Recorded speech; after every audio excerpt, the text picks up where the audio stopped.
Frogs. One day, two frogs fell into a churn of milk. They swam round and round and tried to hop out.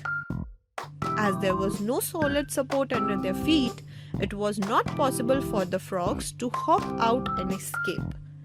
After some time, one of the frogs said, "I'm completely tired.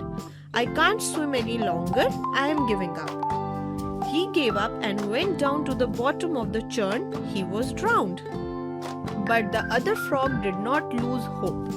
So he went on swimming. His movements churned the milk and turned it into butter.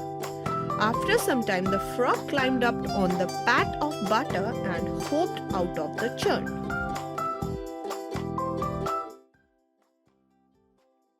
If you enjoyed the video, please like and share it with your friends.